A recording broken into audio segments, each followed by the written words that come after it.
अरे, हमने देखा किस प्रकार से देवव्रत ने शंतनों के हृदय की व्यथा जान करके उस मछुआरे के पास जा करके सत्यवती का हाथ मांगा अपने पिता के लिए। और जब सत्यवती के पिता ने जो हिचस या निचस व्यक्त किए, देवव्रत ने 2 प्रतिज्ञाएं ली। एक कि वो कभी भी हस्तिनापुर की राज्य गद्दी पर नहीं बैठेंगे, दूसरा वो आजीवन ब्रह्मचारी रहेंगे और कभी विवाह नहीं करेंगे। इन 2 प्रतिज्ञाओं के कारण देवताओं ने उनका नाम भीष्म रखा, जिन्होंने ये 2 बहुत भीषण प्रतिज्ञाएं ली थी। इसके बाद भीष्म सत्यवती का हाथ लेकर के सत्यवती के साथ महाराज शंतनु के पास गए और शंतनु और महाराज सत्यवती का विवाह हुआ। शंतनु और सत्यवती बहुत अच्छे से रहने लगे। 7 वर्षों के बाद सत्यवती और शंतनु के 2 पुत्र हुए, चित्रांगद और विचित्रवीर्य। विचित्रवीर्य के बहुत पूरा बड़े होने से पहले ही महाराज शंतनु का देहांत हो गया। सत्यवती की आज्ञा से महाराज देवव्रत या भीष्म ने चित्रांगद को राज्य गद्दी पर बिठाया। एक बार चित्रांगद इतने अच्छे से राज्य कर रहे थे कि गंधर्वों के राजा, उनका नाम भी था चित्रांगद। चित्रांगद इस भूमि के चित्रांगद की कथा सुन करके, उनका वैभव, उनकी गाथा सुन करके यहाँ पर आए और उन्होंने हस्तिनापुर के राजा सत्यवती के पुत्र चित्रांगद को एक युद्ध के लिए चैलेंज किया।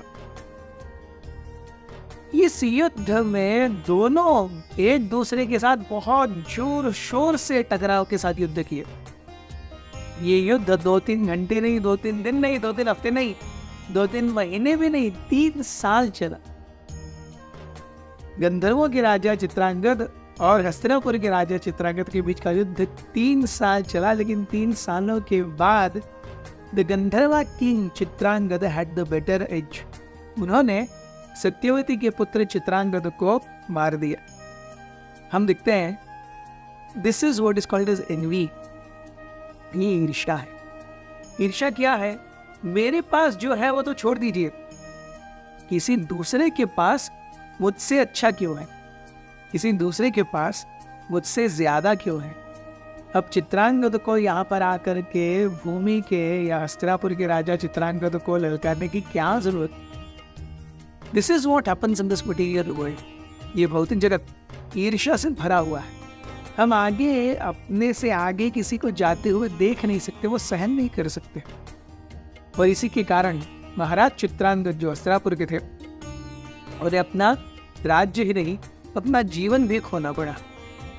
द्रौपद भगवद गीता में कई जगह पे, भगवान भगवद गीता में कई जगह पे, खास करके द्वितीय अध्याय में, तृतीय अध्याय में हमें बहुत गौर से समझाते हैं कि कैसे भगवान की शुद्ध भक्ति के लिए हमें ईर्ष्या से ऊपर आना पड़ेगा। काम, क्रोध, लोभ, मोह, मद और मत्सर, इनमें से मत्सर को छोड़ करके काम, क्रोध, लोभ, मोह और मद, ये सब भी भगवान की सेवा में यूटिलाइज हो सकते हैं। लेकिन मत्सर्य, ईर्ष्या कदापि नहीं। One must give it up, नहीं तो उसका हालत ऐसा होता है। चित्रांगद की मृत्युमुखी होने के कारण सत्यवती की आज्ञा पर विचित्रवीर्य को राज्य गद्दी पर बिठाया गया। लेकिन क्योंकि Vichitravirya he was a minor, he was not yet qualified to become a full-fledged king to take responsibility. तो उस समय हालांकि विचित्रवीर्य राज्य गद्दी पर बैठते, लेकिन भीष्म जो कि देवव्रत या भीष्म, इन्होंने राज्य कार्यभार का पूरा जिम्मा संभाला। जब विचित्रवीर्य वयस्क हुए तब भीष्म ने सुना कि काशीराज की 3 कन्याओं का उन्होंने स्वयंवर रखा है। भीष्म विचित्रवीर्य के लिए 3 कन्याओं को वरण करने के लिए काशी गए। काशी में जब सारे जो उपस्थित राजाओं के नामों की सुनवाई हो रही थी, कौन कौन आए हैं स्वयंवर में, अचानक भीष्म बीच में टूट गए और उन्होंने 3 लड़कियों का हाथ लिया, अंबा, अंबिका और अंबालिका।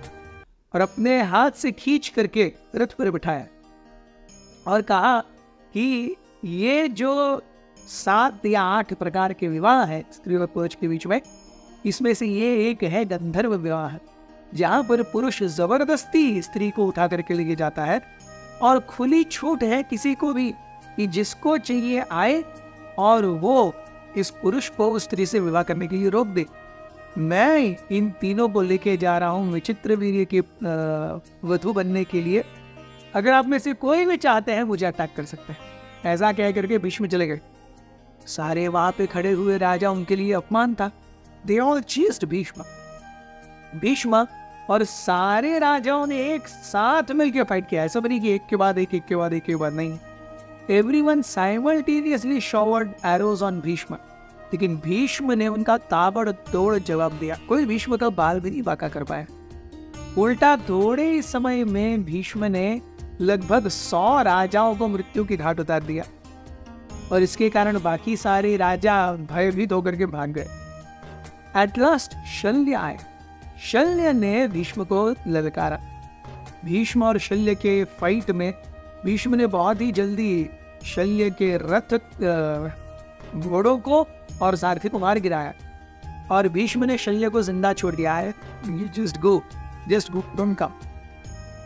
जब भीष्म इन तीनों कन्याओं को लेकर के विचित्रवीर्य के पास आए तो उसमें से सबसे बड़ी अम्बा, उन्होंने कहा अरे मैं तो अपना हृदय पहले से शल्य को दे चुकी हूँ, so please let me go and let me marry the hero of my heart Shalya. Devavrata या भीष्म पितामह ने ही consulted some Brahmanas and on their agreement she released Amba कि आप जाइए और अपने मन में आपका जो वर है वह सिद्ध प्राप्त कीजिए। अंबिका और अंबालिका की विचित्रवीर्य से शादी हुई, लेकिन विचित्रवीर्य इस पूरे मिलन के बाद में इतने ज्यादा भोग विलासिता में डूब गए, उन्हें ट्यूबरकुलोसिस हो गया और ट्यूबरकुलोसिस से before giving birth to any son Vichitravirya also passed and then there was a great calamity. Thank you very much. अथ श्री महाभारत कथा।